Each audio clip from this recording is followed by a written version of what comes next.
Bonjour, je suis Sandra Zeller, la fondatrice de la marque Ilado qui propose des bolas de grossesse et des créations pour le bien-être des mamans et de leurs bébés. J'ai créé ce podcast de méditation pour t'accompagner d'un peu plus près sur le chemin qui te mène à ton bébé. Parce que concevoir, porter et mettre au monde un enfant est bien plus qu'un événement biologique et médical. C'est une expérience bouleversante qui nous transforme physiquement, mais aussi émotionnellement et spirituellement. Alors je t'accueillerai ici chaque fois que tu en auras besoin pour t'aider à vivre ton voyage de maman en toute confiance et en toute conscience. Bienvenue dans Naissance d'une maman, le podcast qui réenchante la maternité. Dans l'épisode d'aujourd'hui, on va parler de l'allaitement. C'est un merveilleux cadeau de vie que tu fais à ton bébé en choisissant de l'allaiter. Et ton corps, comme le corps de toutes les femmes, est programmé pour ça. Tu es né avec le don de nourrir ton enfant. Mais même si c'est un processus naturel et instinctif, le début de l'allaitement est une période d'apprentissage intense pour les mamans, mais aussi pour leur bébé. La sage-femme québécoise Isabelle Brabant compare d'ailleurs l'allaitement au vélo. Elle dit que c'est un plaisir simple, mais qu'il faut parfois apprendre au prix de quelques égratignures.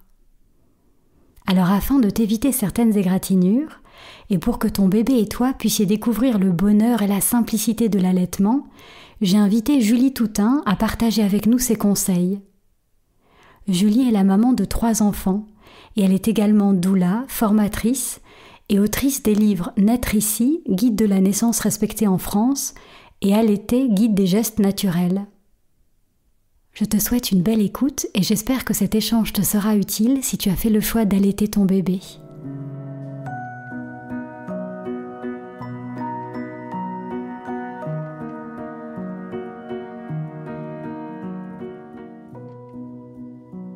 Bonjour Julie, et merci d'avoir accepté mon invitation. Je suis très heureuse de t'accueillir aujourd'hui au micro de Naissance d'une maman pour parler de l'allaitement.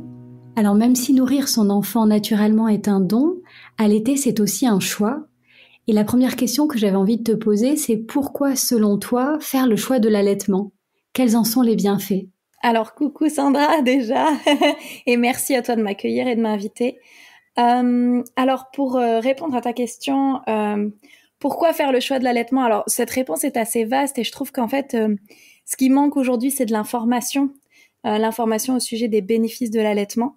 Mais si je pouvais le résumer en une seule chose, c'est parce que c'est l'aliment qui est le plus adapté, voire le seul qui est parfaitement adapté à un bébé, à un nouveau-né. Il constitue son alimentation 100% adaptée à ses besoins, en fait, si je puis dire. Malheureusement, tout ce qui est lait du commerce, lait on va dire maternisé entre guillemets, on appelle ça des PCN, préparation commerciale pour nourrissons. Ça a beau être tenté de reproduire en fait un lait humain, c'est impossible pour la simple et bonne raison que le lait humain est vivant. Donc il s'adapte totalement, il est en perpétuel mouvement, perpétuelle évolution. Tous les nutriments qu'on va retrouver dedans, que ce soit donc les nutriments de base, les vitamines, les enzymes, les bifidobactéries, tout ça, ça évolue, ça bouge, c'est vivant. Il s'adapte en fonction de l'âge, il s'adapte aussi en fonction des situations. Par exemple, si on a un bébé malade, le lait va se charger d'anticorps, il va s'adapter aux situations. Et ça, je trouve ça vraiment super. Même si la maman est malade aussi, il va s'adapter en fait en fonction des besoins du moment du bébé. Il va s'adapter en fonction aussi de ce que la maman mange. Donc il va avoir aussi des goûts différents. On peut avoir des colorations différentes aussi. Alors ça, on le voit pas forcément sauf si on tire son lait. Mais on peut avoir des laits un peu rougeâtres quand la maman a mangé de la betterave, par exemple, des laits un peu bleus, et même en fonction de l'état de santé. Si la maman, par exemple, est malade pour X ou Y raison, donc a attrapé un virus, on va avoir des laits qui sont chargés d'anticorps, c'est ce qu'on disait juste avant. Et en général, le lait chargé d'anticorps est un peu plus coloré, plus vert que les autres, que le lait classique, on va dire. Mais D'accord. voilà, il évolue en permanence. C'est vraiment ce qu'on disait. Ouais, je trouve que ta notion de lait vivant Oui. est dynamique, si on veut, et intéressante. Et parmi les mamans qui nous écoutent, certaines sont peut-être encore enceintes. Est-ce que l'allaitement peut se préparer avant l'arrivée de son bébé? Est-ce qu'il y a des choses à faire au niveau alimentaire ou même pour préparer ses seins avant la naissance? Alors physiquement, j'aurais tendance à dire non. Puisque le corps sait faire, donc le corps va se préparer tout seul, ça c'est vraiment pas un souci. Hein. Il y a des vieilles pensées qui disaient qu'il fallait se frotter les seins avec un grand crin ou des choses comme ça pour préparer le sein. Donc ça, les mères peuvent oublier, il n'y a pas de souci. Le corps se prépare tout seul. D'un point de vue alimentation, alors c'est un sujet qui pourrait nous prendre des heures et des heures et des heures. Tu as peut-être vu que je diffusais pas mal d'informations ces derniers temps sur l'alimentation que j'appelle, c'est pas moi qui l'appelle, mais que l'on appelle maintenant ancestrale. C'est un mode d'alimentation en fait qui répond à nos besoins biologiques de base, tout simplement. C'est-à-dire, tu sais, je fais toujours un peu le parallèle quand on travaille par exemple avec les animaux, parce que ça va peut-être plus parler à certaines personnes. Quand on accueille des animaux, que ce soit des chiens, des chats chez nous, on va se poser une question, plus encore si on travaille dans le milieu de l'élevage, parce que c'est encore plus poussé, mais on va se dire, qu'est-ce que cet animal mange? Quel est son besoin de base? Quelle est sa biologie? Est-ce que c'est un carnivore? Est-ce que c'est un herbivore? Donc, de quoi se nourrit-il? Et quand on se pose cette question-là, chez l'être humain, aujourd'hui, on mange un peu de tout et j'ai envie de dire n'importe quoi aussi. Donc, je pense que c'est essentiel si on veut... mais ce que je vais dire, c'est valable pendant la grossesse parce qu'évidemment, on a des besoins supérieurs. On est en train de fabriquer un petit être vivant. Et pendant l'allaitement aussi, pendant le postpartum, parce qu'on a énormément besoin de récupération physique. Mais c'est également intéressant quand on n'est pas enceinte pour tout le temps, en fait. C'est pas uniquement enceinte, mais évidemment, c'est une période un peu sensible, on va dire. Ouais. Mais cette alimentation dite ancestrale, c'est le fait de se nourrir avec, en fait, on va revenir un peu à ce qu'on disait au début de ce podcast, à une alimentation vivante, c'est-à-dire une alimentation qui a subi peu de transformation, voire pas du tout dans l'idéal, qui est brute et qui du coup est biodisponible. On appelle ça biodisponible, c'est-à-dire que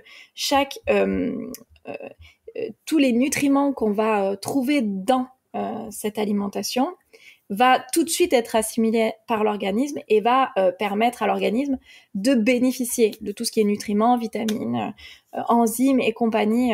Pour en revenir à la question de base, est-ce qu'on doit se préparer au niveau alimentaire? Je pense que c'est bien de peut-être jeter un œil sur ça, de se poser la question de qu'est-ce qu'en tant qu'être humain on est fait pour manger et voilà, d'adapter en conséquence en fonction de nos besoins, de nos envies et de nos possibilités aussi. Donc des fruits, des légumes, crudités en particulier, parce que tu parlais d'aliments vivants, donc j'imagine que ce sont surtout des crudités. Oui, alors c'est possible de cuire aussi les fruits et les légumes. Les fruits, oui, clairement, et ça c'est assez intéressant. Peut-être que des mamans qui nous écoutent ont fait ce constat, peut-être que toi aussi tu as fait ce constat. Moi j'ai fait ce constat où j'ai essayé de faire manger des légumes à mes enfants. Tu sais, un peu genre, il faut manger des légumes, quoi. Tu sais, c'est un peu le message qu'on passe aujourd'hui. Et en fait, je me disais, mais mes enfants, ils ne mangent que des produits animaux et des fruits, quoi, quasiment. Et les légumes, ils les mangent avec, de temps en temps. Moins d'envie. Moins d'envie, ça dépend lesquels. Les patates, évidemment. Et en fait, en me penchant vraiment sur la nourriture ancestrale, je me rends compte qu'en fait, on est des individus chasseurs-cueilleurs. Notre mode de nourriture, en fait, de base, c'est le chasseur-cueilleur. Donc, qu'est-ce qu'il fait, le chasseur-cueilleur? Il mange forcément des produits animaux puisqu'il chasse. Et cueilleur, c'est souvent des fruits, puisque des légumes, ça pousse peu, en fait, en dehors des potagers.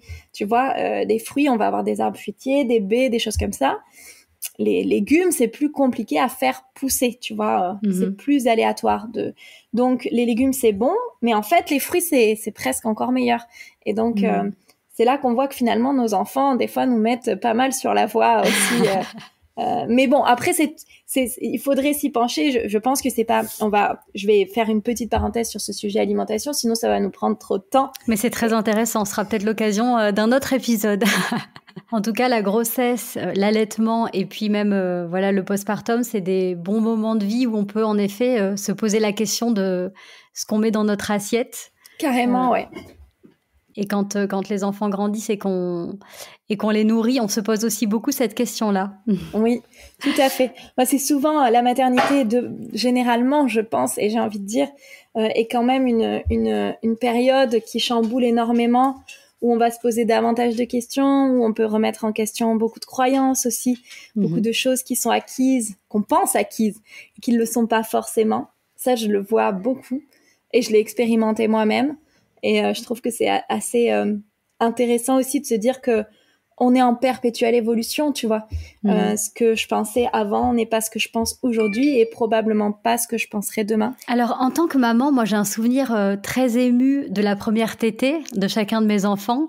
Et pour moi, on est plus dans une rencontre qui prolonge la naissance plutôt que dans un repas proprement dit.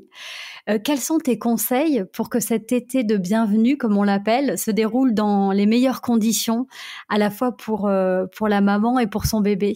Ah ouais, alors je suis tout à fait d'accord avec toi, c'est tout à fait un moment vraiment intense. Et j'ai même envie de dire que, tu sais, pour en revenir au bénéfice de l'allaitement, juste avant de te rentrer dans les petits conseils, il faut savoir que l'allaitement, c'est dose dépendant. Donc, c'est-à-dire que une journée ou même 1 heure d'allaitement, c'est toujours mieux que rien du tout. Une journée est toujours mieux que 0. Une semaine est toujours mieux que 1 jour. 1 mois est toujours mieux Enfin, tu vois, c'est dose dépendant. Donc, c'est déjà, même pour les mamans qui ne souhaitent pas allaiter, la tétée d'accueil et le colostrum, parce que dès la naissance, on produit un lait un peu jaune, très, très concentré en nutriments et en anticorps. C'est un élixir de vie, on l'appelle le colostrum, est vraiment une aide au bébé, en fait, pour entrer dans la vie bien protégé. Et encore plus, je dirais, pour des bébés qui ont eu des naissances pas forcément évidentes, les bébés prématurés, les naissances par césarienne. Tu vois, ça va être vraiment un atout dans la vie. Donc, cette tétée de bienvenue, j'ai presque envie de dire, pour toutes les mamans et tous les bébés, elle peut être vraiment intéressante. Et donc, si je pouvais donner quelques conseils aux mamans pour cette première tétée, eh bien, l'ingrédient numéro 1 pour un allaitement qui se passe le mieux possible, alors que ce soit pour cette tétée d'accueil, comme en fait pour toutes les autres tétées, c'est l'ocytocine. On en parle souvent aussi pour donner naissance. L'ocytocine, c'est ce qu'on appelle l'hormone de l'amour, et elle intervient justement dans les moments qui concernent l'amour, si je puis dire, quand on se fait des câlins, même lors d'un orgasme, d'un rapport sexuel, tu vois, ou lors de la naissance et de l'allaitement. L'ocytocine, c'est elle qui permet les contractions. C'est une hormone qui est contractile. Donc, elle va aider à la naissance du bébé, donc en aidant à créer des contractions pour aider à la descente du bébé dans le bassin. Et lors de l'allaitement, elle permet la contraction des muscles du sein qui permet l'éjection du lait. Et donc, au plus on va produire de l'ocytocine, au plus la maman sera dans les bonnes conditions pour un allaitement qui se passe le mieux possible. Bon, évidemment, il y a plein d'autres facteurs, mais de base, je dirais que c'est vraiment l'ingrédient numéro 1. Et l'ocytocine, c'est une hormone timide qui peut être mise en danger par plein de facteurs extérieurs, notamment les lumières type lumière bleue, lumière au néon. Elle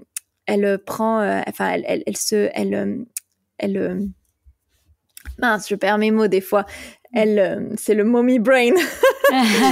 Elle se sécrète en fait avec des lumières tamisées, des lumières douces. Elle se sécrète quand la maman éprouve du bien-être, elle est dans des bons environnements. Donc, par exemple, les va-et-vient, si elle accouche en maternité, du personnel hospitalier, ça c'est moyen. Les lumières aussi, du coup, le stress, l'angoisse, tout ça, c'est des choses un peu éliminatoires. Et aussi le froid. une maman qui vient de donner naissance ou qui est en train de donner naissance, elle a besoin de chaleur. On dit au moins 25 degrés, tu vois. D'accord. Donc, il faut qu'elle soit bien, qu'elle soit à bonne température.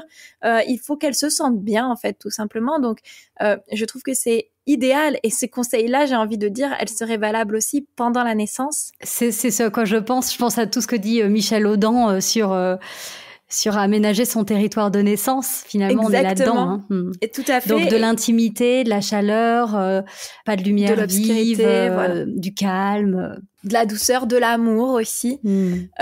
Et donc, dès la naissance, et ça va aller dans la continuité jusqu'à l'allaitement, en fait, tout simplement. Puisque c'est vraiment la continuité, cette première tétée. Il faut savoir aussi que c'est donc que la mère soit en fait dans une bulle d'ocytocine avec son bébé va favoriser à ce que la première tétée se passe bien. Et donc en peau à peau aussi, ça réveille en fait tout ce qui est instinct primitif et animal. Ça permet au bébé d'activer ce qu'on appelle les réflexes archaïques. C'est vraiment un discours que j'ai sur absolument tout ce que je dis. Tu vois, je t'ai parlé de l'alimentation, je te parle de l'allaitement. Moi, quand j'essaye d'accompagner les femmes ou quand je dispense de l'information, c'est toujours en prenant comme référence de base, nous, en tant qu'espèce, comment on fonctionne, quels sont nos instincts primitifs. Mais donc, on va avoir un réflexe archaïque qui est assez chouette, qui apparaît dès ses premiers instants. C'est ce qu'on appelle le réflexe de fouissement. Et c'est le réflexe où on voit, voilà, le bébé qui rampe, qui se pousse avec ses petits pieds. C'est ça, qui grimpe et qui cherche avec son nez. Attiré par l'odeur finalement du colostrum ou... Alors, attiré par l'odeur du mamelon qui a exactement la même odeur que le liquide amniotique. D'accord. C'est un peu un feu de signalisation, tu vois, pour le bébé. Il va vers l'odeur du liquide amniotique qu'il connaît en fait par cœur, qui lui permet de trouver le mamelon. D'ailleurs, les mamelons deviennent assez noirs, enfin foncent beaucoup, en tout cas pendant la grossesse. C'est un des signes, justement, des fois, un des premiers signes de grossesse. On se dit, tiens, mes mamelons sont très foncés, est-ce que je serais pas enceinte ? C'est aussi un panneau de signalisation. En fait, il se colore pour que ce soit très contrasté et que le bébé puisse le voir, puisque quand il naît, il a une vision très floue, puisse le repérer beaucoup plus facilement. Donc, la nature est bien faite. Elle est faite pour que les bébés sachent se nourrir. Et même s'ils naissent, à la différence de très nombreux animaux, très, très primitifs, et primitifs longtemps et totalement immatures. Parce que tu sais, il y a beaucoup d'animaux qui naissent, qui savent déjà marcher, qui savent déjà être autonomes. C'est pas le cas de l'être humain, et l'être humain est un des individus, enfin en tout cas une espèce chez qui ça dure le plus longtemps, puisqu'on est presque sur de l'immaturité jusqu'à 1 an. Donc la nature est faite pour qu'on puisse s'adapter à ça. Et je trouve ça très chouette. Et pour revenir sur la tétée de bienvenue, tu penses qu'il faut laisser le temps au nouveau-né de venir prendre le mamelon quand c'est le bon moment pour lui, ou est-ce qu'il y a un coche à pas louper? Parce qu'on a parfois l'impression que le personnel hospitalier nous précipite peut-être un petit peu ce moment-là. Oui, absolument. Je pense qu'il faut laisser le temps. Et je pense que si les conditions sont bien réunies, il n'y a pas de raison que ça dure dans le temps. Alors, il faut savoir quand même qu'il y a une chose à prendre en compte, c'est que pour une maman qui ne donne pas naissance de manière physiologique, c'est-à-dire une maman qui va donner naissance, par exemple, sous péridurale ou césarienne, on va avoir un bébé qui va naître quand même avec des produits qui sont passés, parce que tout ce qui est anesthésique, tout ça passe la barrière placentaire. Donc, on a des bébés qui naissent très souvent fatigués, donc un petit peu atones, parce qu'ils ont quand même pris des anesthésiques. Donc, on peut avoir des suctions qui sont moins efficaces. En général, à la naissance, il y a 2 causes qui font qu'on a des suctions inefficaces ou des montées de lait qui se font tardivement, ou des choses un petit peu compliquées sur la mise en place. C'est les freins restrictifs, qui sont en fait des problématiques de restriction buccale et qui touchent beaucoup plus de bébés qu'on ne le croit.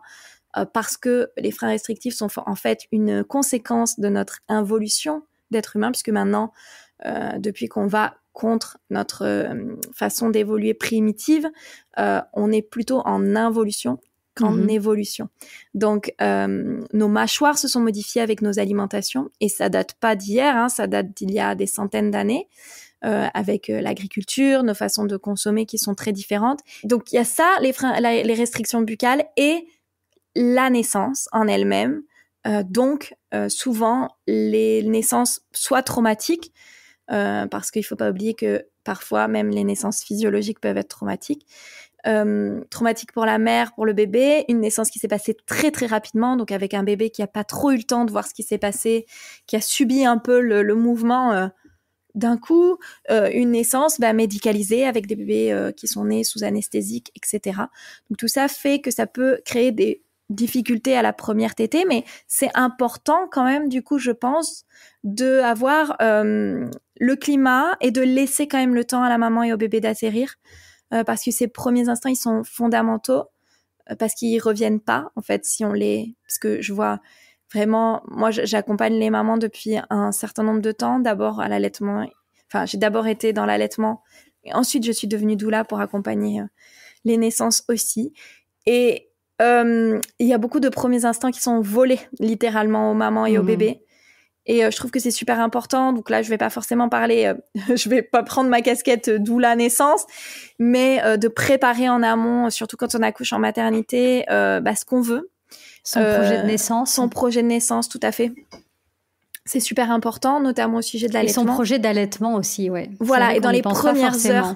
Parce que souvent, dans le projet de naissance, on parle de l'accouchement en lui-même, mais dans les premières heures qui suivent la naissance, il y a aussi des choses qui se passent, comme les clampages tardifs, de vouloir clamper le cordon tardivement. Il faut savoir que ce pot à pot et ces premières mises au sein, c'est des choses qui permettent une délivrance du placenta optimale, puisque le corps n'a pas fini d'accoucher tant que le placenta n'a pas été délivré. Et très souvent, une fois que le bébé est là, on a le personnel hospitalier qui prend le relais, on met des ocytocines, donc de synthèse, qui sont aussi des inhibiteurs à la production d'ocytocine naturelle.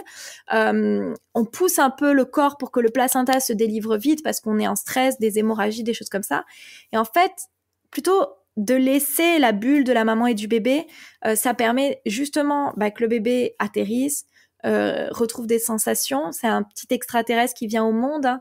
Il découvre l'air dans ses poumons. D'abord, c'était un individu aquatique et maintenant, ça devient un individu terrestre. Donc, il découvre tout simplement... La lumière, le son beaucoup plus brut.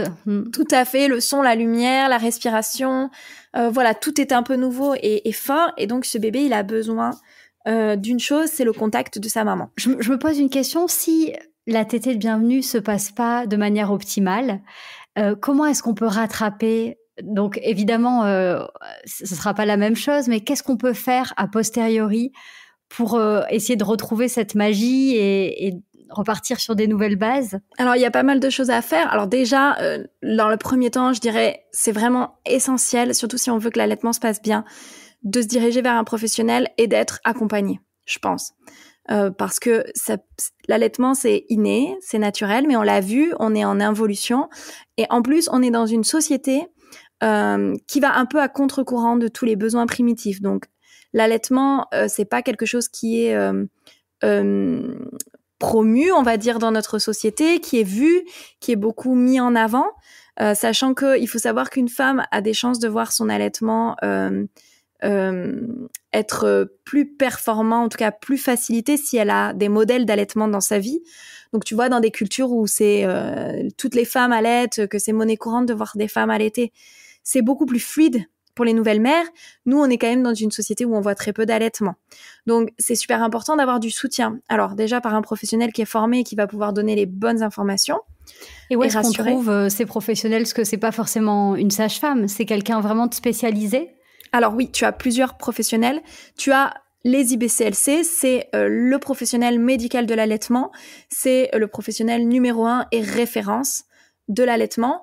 Et après, tu as aussi des doulas, des accompagnantes de l'allaitement. Et à quel moment, selon toi, il faut qu'on se dise « Ok, je fais appel à quelqu'un, j'ai besoin d'être accompagnée » Parce que je trouve que la limite, c'est...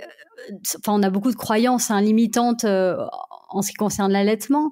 On se dit parfois que c'est normal d'avoir mal.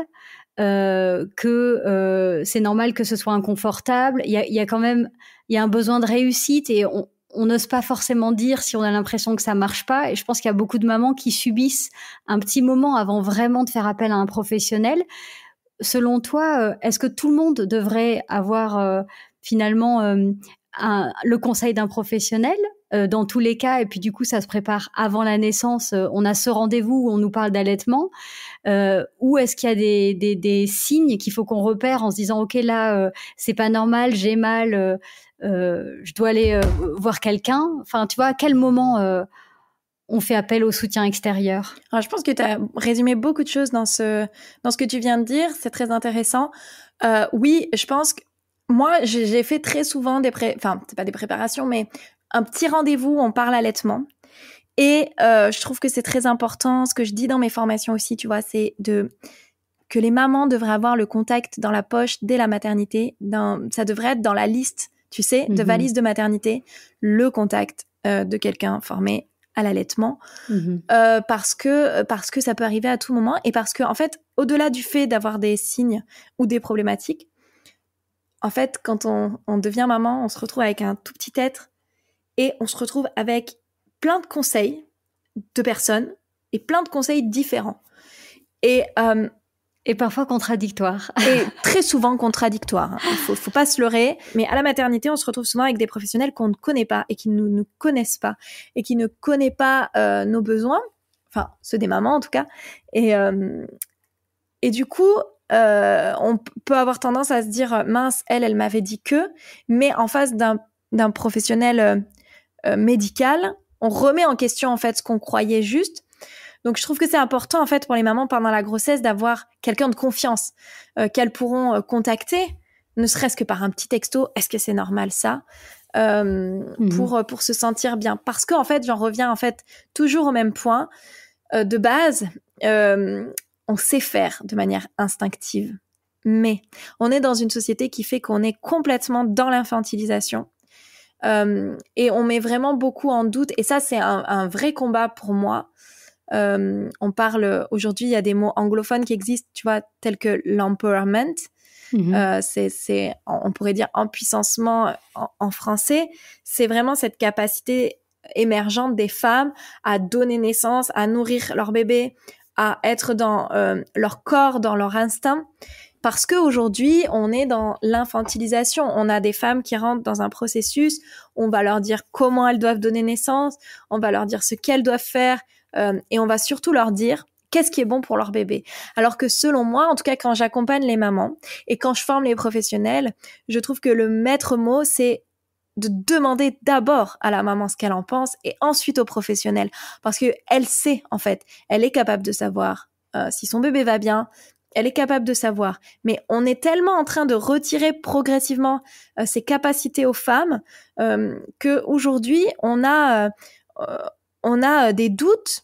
Et je trouve que l'ingrédient, on va dire, allez, numéro 2 après l'ocytocine, c'est la confiance, mais je les mettrais presque au même niveau, en fait. Voire peut-être même dans mon livre, en tout cas, je dis que c'est l'ingrédient numéro 1, tu vois. Donc, j'ai un peu de mal à situer les deux. On va dire qu'il y en a un, c'est un ingrédient émotionnel et l'autre plutôt un ingrédient physique. Mais la confiance en soi des mamans, c'est primordial. Donc, avoir un professionnel qui va nourrir cette confiance. Moi, je sais que à chaque fois que j'ai une maman et qu'elle me dit « Est-ce que tu crois que c'est normal ?» La première question que je lui pose, c'est « Et toi, est-ce que tu penses que c'est normal ?» Et tu vois, parce que, en fait, on est tellement mal accompagnés aujourd'hui qu'on met en branle cette confiance en soi qui est innée quand je fais souvent le parallèle avec les animaux. Alors, certains n'apprécient pas forcément ce genre de parallèle. Pour autant, on est un mammifère comme les autres et on a des instincts primitifs qui existent. Mais quand tu vois un animal mettre bas et allaiter son bébé, il n'a pas besoin de manuel, il n'a pas besoin d'autres personnes pour lui expliquer, tu vois. Ça se fait naturellement. Alors bien sûr, il y a des problématiques, il y a des échecs, mais il y en a quand même moins que nous. Et s'il y en a moins, c'est parce que la nature s'exprime. La physiologie, c'est la manière dont la nature s'exprime. On pourrait le définir de cette manière-là. Donc, tout ce qui est physiologique permet une bonne mise en place des choses. Donc, bien sûr, des pathologies, il en existe partout, il en existera toujours. Si tout était merveilleux et magique, ça se saurait. Mais le pourcentage est très faible. tu vois. Donc, vraiment un professionnel qui saura rebooster la confiance et la mettre au premier plan, c'est super important. Et parmi les obstacles, donc tu parlais tout à l'heure de certains bébés qui ont perdu cette capacité à téter instinctivement. Ils n'ont pas spécialement perdu le réflexe de succion, ils savent avoir un réflexe de succion, mais ce réflexe de succion va leur être très difficile. D'accord. Parce qu'en fait, un frein restrictif, surtout quand il s'attache sous la langue, va gêner la mobilité de la langue. Et c'est bien sûr la langue, qui est un organe absolument merveilleux relié à énormément de fascia. Un fascia, c'est vraiment un réseau dans notre corps qui relie un peu tout les uns aux autres. Donc la langue est reliée au crâne, est reliée au dos, etc. Donc la langue a vraiment une fonction énorme. Et cette langue est censée, je te fais un résumé vraiment, hein, oui. Elle est censée monter au palais, se coller au palais. Et c'est ce qui va permettre la détente du système vagal. Donc, c'est ce qui va permettre le relâchement du corps de manière générale. Et tu sais, je pense que beaucoup vont faire le test en m'écoutant, et peut-être toi aussi, mais au repos, on est censé tous avoir notre langue collée correctement au palais et la bouche fermée. Et on est censé avoir une respiration nasale. Or, on est énormément à avoir aujourd'hui des respirations buccales, donc à respirer par la bouche. La respiration buccale nous crée une mauvaise oxygénation. Elle permet un mauvais filtrage des déchets, ce qui fait qu'on est souvent malade, etc. Bon, encore une fois, c'est multifactoriel, mais c'est une des choses qui intervient. Et dans la succion, forcément, celle qui intervient en numéro 1, c'est la langue. Et elle a vraiment une mécanique très particulière lors de la succion. Ça se fait en 3 temps. Succion, déglutition, respiration. Et quand on a des restrictions buccales, on peut avoir ce mécanisme-là qui est un peu défaillant. Et donc, on va avoir des problématiques chez le bébé, donc un mauvais transfert de lait. Chez la maman aussi, puisqu'on va avoir, tu sais, encore une fois, c'est une mécanique hyper bien huilée. C'est la succion qui envoie au cerveau l'information qu'il faut produire du lait. Un frein restrictif, ça ne gêne pas que l'allaitement, hein. Ça gêne plus tard lors de l'alimentation. On va avoir des enfants qui ont des problématiques d'alimentation, de façon de se nourrir, qui vont avoir des problématiques avec certaines textures, certaines températures. D'accord. Donc, c'est-à-dire que s'ils n'étaient pas allaités naturellement, on s'en rendrait pas compte. Eh ben, on s'en rend pas compte, en fait, sur les bébés biberonnés. Parce qu'en fait, le bébé qui prend un biberon, le lait coule tout seul, donc il n'active pas tout ce mécanisme dont j'ai parlé. Et ce mécanisme, il est super important, déjà dans la musculation et dans l'implantation et dentaire et dans la formation de la mâchoire. Tous les mammifères, donc mammifères, l'étymologie vient du mot mamelle. Donc, en fait, tous les mammifères sont censés prendre le sein de leur mère, ou la mamelle. Et pour une bonne raison aussi, c'est parce que c'est physiologique et la physiologique fait que physiquement, on évolue de la bonne manière. Donc les bébés qui ne sont pas allaités, non seulement on ne va pas diagnostiquer les restrictions buccales parce qu'il n'y a pas de problématique de succion visible, mais ensuite, ils ne vont pas avoir tout ce mécanisme qui vont leur permettre aussi de se développer de manière optimale. Donc pour les enfants avec un frein restrictif, l'allaitement, en fait, c'est même une chance. On se dit que l'allaitement devrait être... Enfin, on se dit que l'allaitement est naturel et pourtant, c'est parfois compliqué. Et je pense que du coup, c'est important de parler des restrictions parce que ça fait partie des éléments qui rendent l'allaitement compliqué. Après, je pense qu'il y a une question aussi de position et de manière dont le bébé prend le sein. D'après ce que moi, mes souvenirs, maintenant j'ai mon petit dernier qui a 5 ans, mais je me souviens bien que il faut pas prendre le téton vraiment du bout des lèvres, mais qu'il y a vraiment une manière. Donc ça, je pense que quand même, en maternité, elles sont peut-être formées à la prise du sein. Oui, tout à fait. Normalement, oui. Et après, j'avais aussi une autre question parce que parmi les mamans qui se posent la question de l'allaitement, il y a la question quand même de l'inconfort de l'allaitement. On entend parler des crevasses et de l'engorgement. Est-ce que tu peux nous en dire un mot? Qu'est-ce que c'est et de quelle manière on peut le prévenir ou en tout cas soulager ce type d'inconfort? Oui, alors bon, c'est vrai que donc de base, l'allaitement ne doit pas faire mal. Si ça fait mal, c'est qu'il y a une problématique. Ça peut être un peu gênant, un peu surprenant au début, parce qu'on n'a pas l'habitude forcément d'avoir un bébé. C'est une sensation nouvelle. Voilà. C'est une sensation nouvelle. Mais une douleur, non. une douleur à serrer les dents, une douleur à appréhender la mise au sein. Non, c'est pas normal, il y a quelque chose qui se passe. Donc, je l'ai dit, les premières 24 heures, on a des bébés des fois qui naissent un peu atones parce qu'ils sont sous produits anesthésiques. Ils ont pris forcément. Donc, des fois, il faut 24-48 heures, tu vois, pour que l'élimination des produits se fasse et que le bébé devienne plus compétent dans sa succion. Donc, encore une fois, les 2 grosses problématiques de succion, ça va être les restrictions buccales et la fatigue, l'incompétence du bébé liée à sa naissance. Qu'elle soit médicale, soit trop brutale, soit traumatique. Voilà. Les inconforts liés à la naissance qui sont censés passer au bout de quelques heures, quelques jours. Mais dans les 48 heures qui suivent la naissance, si les problématiques perdurent, il doit y avoir une problématique de succion. Alors, ou une restriction buccale, ou une succion défaillante parce que... par exemple, moi, ce que je recommande très souvent aux mamans qui viennent de donner naissance, c'est de voir un ostéopathe, grand maximum dans la semaine qui suit la naissance, tu vois. Parce que une naissance, c'est quand même intense pour un bébé. Et aujourd'hui, il y a peu de naissances qui se passent de manière physiologique, pour X ou Y raison. Alors, je prône la physiologie, mais je sais dans le monde dans lequel on vit. Moi, ma première fille est née par césarienne. Mon deuxième devait naître à la maison et ça a été un transfert et il est né sous péridurale. Ça a été un accouchement par voie basse après césarienne. Et mon troisième est né en accouchement non assisté à la maison. Donc ça, c'est un message que je veux faire passer aux mamans parce que c'est vrai que beaucoup, dont moi, on est vraiment dans la défense du naturel. Mais il faut avoir conscience dans le monde dans lequel on vit. Quand on a une naissance qui se passe pas forcément de la manière dont on l'aurait voulu, ou quand on a les informations et qu'on a vécu une naissance et qu'on se dit mince, si j'avais su tout ça, je le regrette aujourd'hui. Il n'y a pas de regret à avoir, il n'y a pas de culpabilité à avoir parce qu'on vit dans le monde dans lequel on vit. On peut pas changer ça. Il y a tellement de facteurs, il y a tellement de choses. Et comme je le dis, on est en perpétuelle évolution. Aujourd'hui, on n'est pas la même personne qu'on sera demain. Donc c'est super important d'avoir ça en tête dans un premier temps, tu vois. De rester flexible, bienveillante. Oui, avec soi-même, avec les autres, c'est super important. Et bienveillant avec soi-même, c'est très important.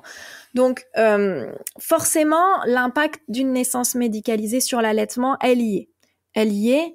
On peut pas se leurrer. Néanmoins, une naissance non médicalisée peut aussi avoir un impact sur l'allaitement, tu vois. Et c'est pas parce qu'on a eu une naissance non médicalisée qu'on n'aura pas une restriction buccale, une problématique qui est liée à notre industrialisation aujourd'hui. On parlait des obstacles. Oui. Tu disais que l'allaitement ne doit pas être source d'inconfort et de douleur. Oui, tout à fait. En tout cas, passer les 48, les 2-3 premiers jours, s'il y a douleur ou inconfort, c'est que c'est qu'il y a quelque chose à aller voir. Il y a quelque chose à aller voir.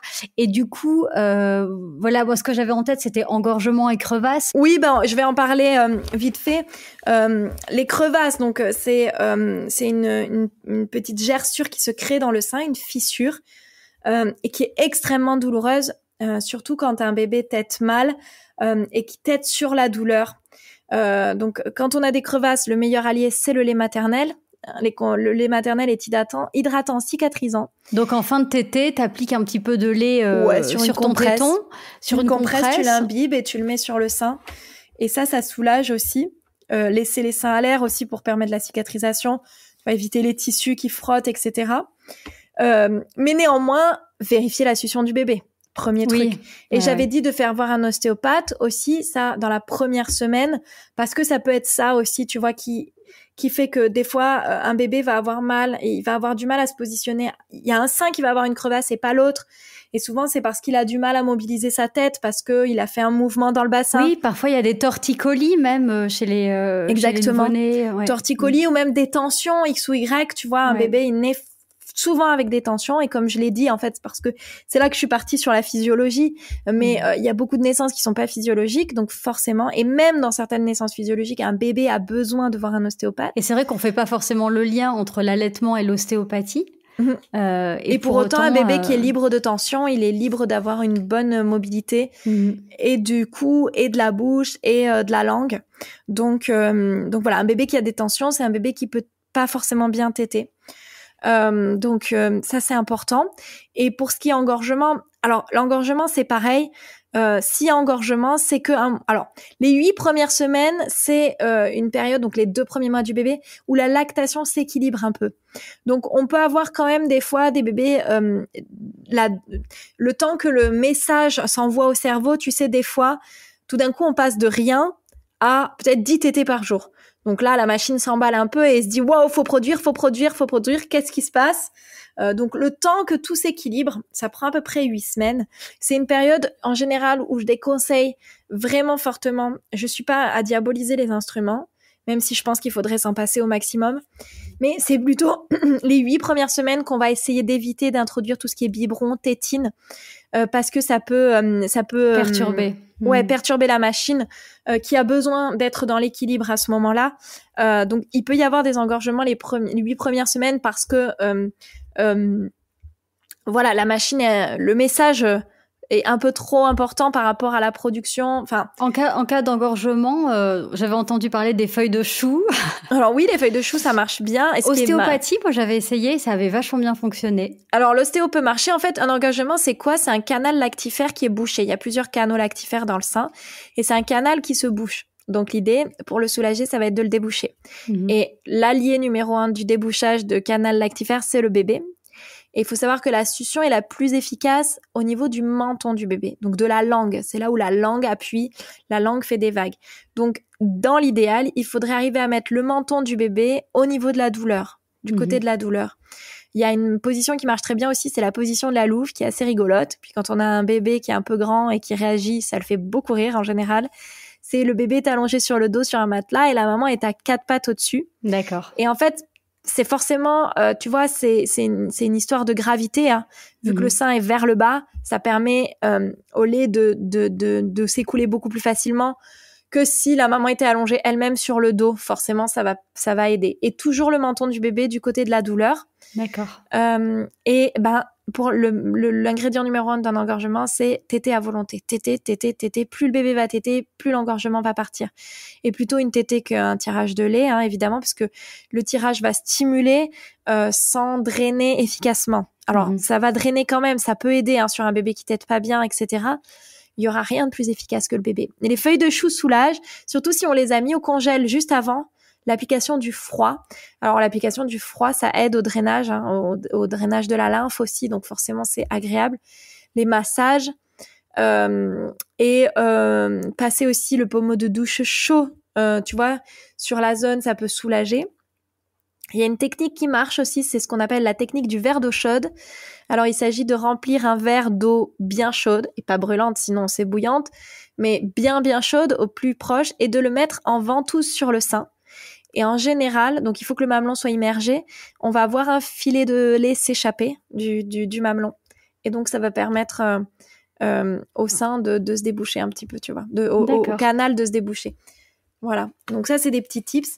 Néanmoins, que ce soit et pour les crevasses et pour les engorgements, surtout si les engorgements sont à répétition, il faut aller voir au niveau de la succion du bébé.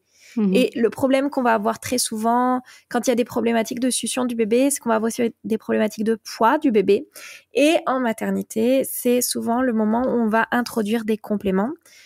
Et donc, les compléments, le problème, c'est que c'est la porte ouverte à des échecs d'allaitement. Vraiment. Comme je l'ai dit, les 8 premières semaines, il faut vraiment rien introduire.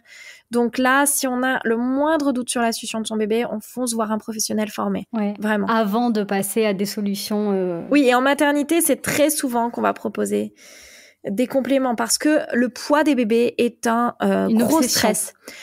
Mais depuis la naissance, dès la naissance, mais pendant la grossesse, le poids des mamans aussi, c'est vraiment... c'est presque maladif dans nos sociétés. On est dans une société qui est sur un système de contrôle et donc contrôle de la gestion des risques. Donc pour un risque qui est même minime, on va avoir des fois une prévention qui est soit anxiogène, soit même parfois néfaste. Donc attention à ça. Si vous avez un bon professionnel de l'allaitement, aucun ne vous dira de mettre des compléments s'il y a une problématique de succion. Le complément, c'est vraiment le dernier recours. Mais il y a d'autres choses qui se passent et on peut même stimuler la production de lait et donner son propre lait au bébé plutôt même que l'allaitement, quoi. Donc que le complément, pardon. Ouais.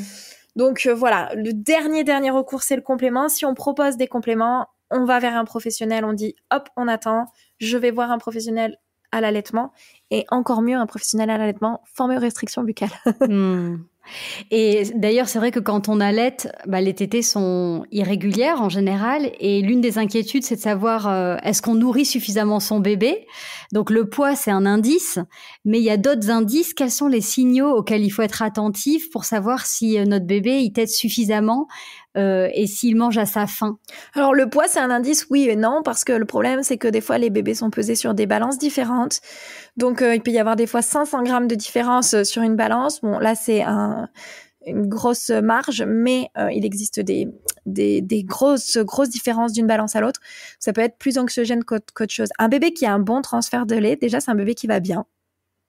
C'est un bébé qui n'est pas tout le temps en train de dormir ou qui est pas constamment éveillé, plein de tension. C'est un bébé qui a un rythme plutôt normal, plutôt cool. Et c'est un bébé qui va bien mouiller ses couches, au niveau de l'urine surtout. Il fait 6 à 8 couches bien mouillées par jour.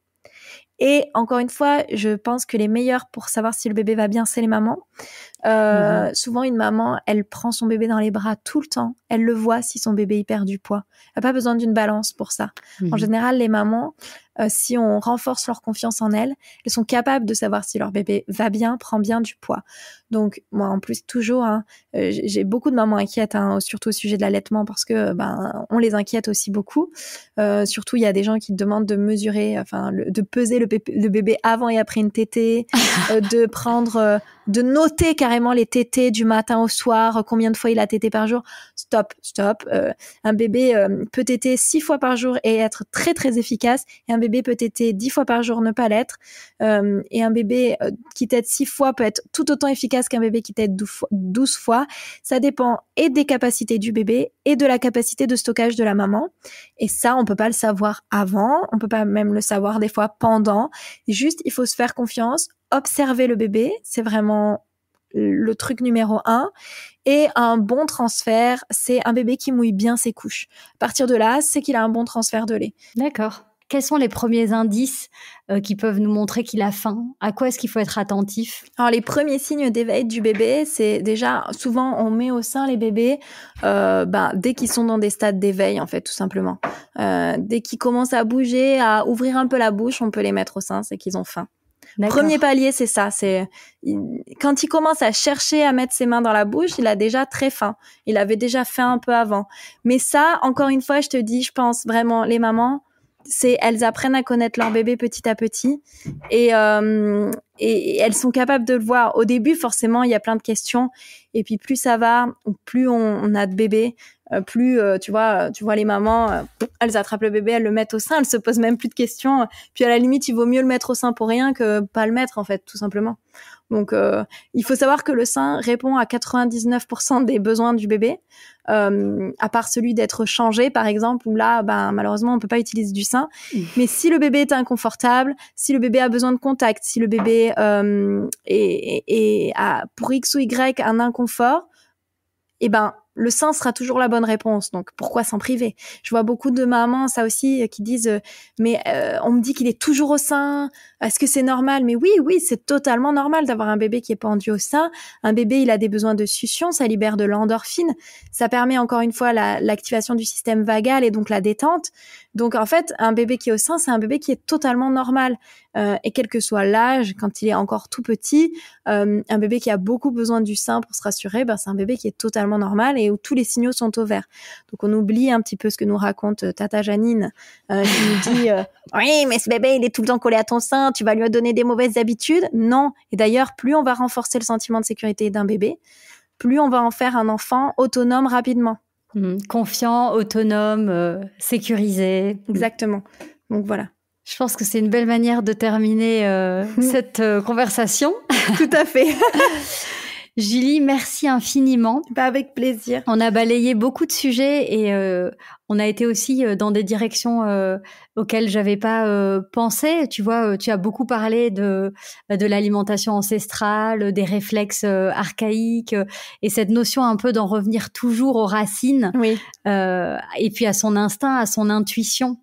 Et je crois que c'est vraiment ça qui est important, c'est de se faire confiance, de faire confiance à son bébé, et puis de bien s'entourer Je pense que l'entourage proche est important, la confiance aussi des personnes qui nous entourent, de son compagnon ou des femmes de son entourage, et des professionnels dont tu fais partie. Oui, tout à fait. Je pense que c'est quelque chose d'important. Je mettrai peut-être un lien vers ton livre aussi, parce que tu as écrit un livre sur l'allaitement, et donc je le trouve très intéressant parce qu'il y a beaucoup de conseils, mais il y a aussi beaucoup de témoignages.